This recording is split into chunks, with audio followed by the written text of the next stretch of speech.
हमारे साथ मेरठ के एसपी सिटी आयुष विक्रम सिंह जी हैं। आयुष जी, जिस तरीके से ये मामला धीरे धीरे खुलता जा रहा है, उसको लेकर के जो जांच है वो भी पुलिस की तेज हो गई है। जो कैब ड्राइवर है उससे भी पूछताछ की जा रही है। क्या कुछ निकल के आया अब तक की जांच में? देखिए, जो कैब ड्राइवर है उन्हें बुलाया गया है। आज उनसे विस्तृत रूप से पूछताछ की जाएगी। कहाँ गए थे, कहाँ रुके थे, कब कब कहाँ गए थे और क्या इनके द्वारा कुछ बताया गया था, क्या मोटिव इनके से ज्ञात करने का प्रयास किया जाए। फिलहाल दोनों जो अरेस्ट हो चुके हैं, हमारे पास काफ़ी कॉन्क्रीट एविडेंसेस हैं। अब इनको एविडेंसेस को बैक करने के लिए हमने जो आसपास के तथ्य हैं उन सभी जांच की जा रही है। सीसीटीवी फुटेज कलेक्ट किए जा रहे हैं। जो लोग जिन्होंने सामान बेचा था, जो लोग उनके साथ उठते बैठते थे, उनसे पूछताछ की जा रही है। उनके स्टेटमेंट्स नोट किए जा रहे हैं और जो भी हमें लगेगा तथ्य विवेचना का पार्ट बनाया जाना चाहिए, उनको विवेचना का पार्ट बनाया जाएगा। एविडेंसेस उसके हिसाब से कलेक्ट किए जा रहे हैं।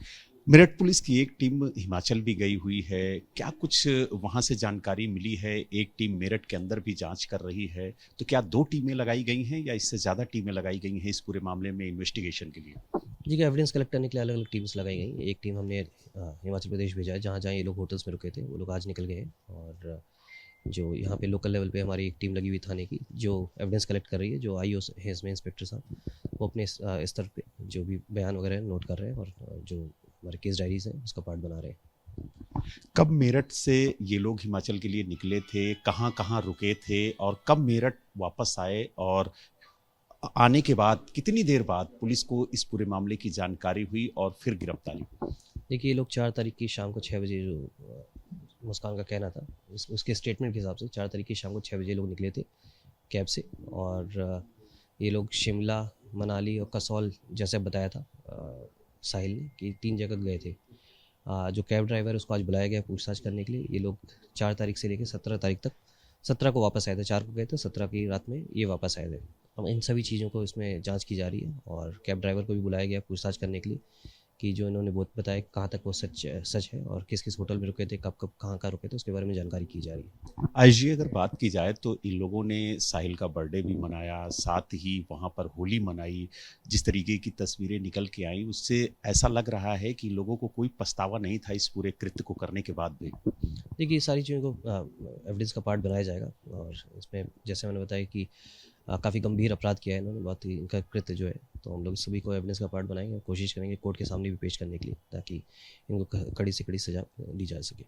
आयुषी, अगर बात की जाए जो तंत्र मंत्र का एंगल निकल के आया था, क्या इन्वेस्टिगेशन के दौरान उसमें कुछ मिला, कुछ तथ्य ऐसे निकल के आए जिसमें तंत्र मंत्र का जो एंगल है वो इन्वॉल्व हो इस हत्याकांड में? देखिए, अभी तक कोई ऐसा फैक्ट हमें नहीं मिला है एविडेंस में, कहीं से भी तंत्र मंत्र का कोई एंगल नहीं आया।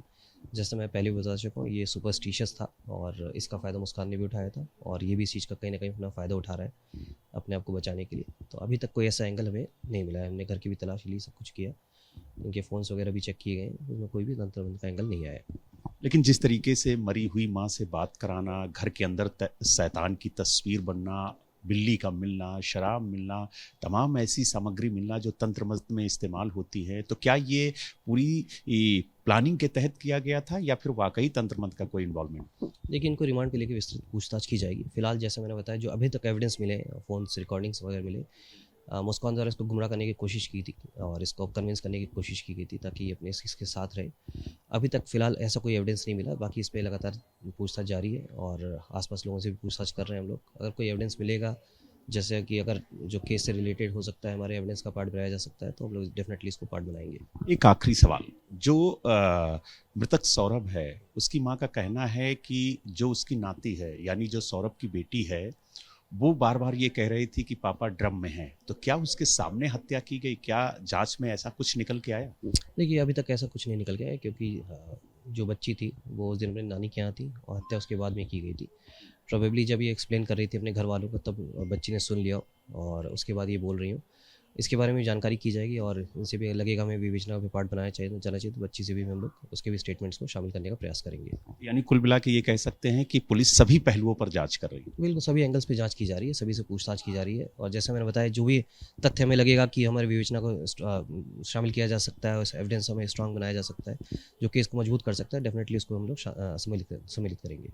तो आपने देखा, हमारे साथ मेरठ के एसपी सिटी आयुष विक्रम सिंह जी थे, जिन्होंने साफ तौर से कहा है कि जिस तरीके से ये जांच आगे चल रही है उसको लेकर के कई अहम सबूत हाथ लगे हैं और उम्मीद जताई जा रही है कि और भी सबूत हाथ लगेंगे और उन्हीं सबूतों के आधार पर हम आगे की कार्रवाई करेंगे। दिल्ली से वीडियो जर्नलिस्ट सूरज के साथ Balram Pandey, ABP news. For exclusive and insightful videos, subscribe to our new channel ABP Live Premium.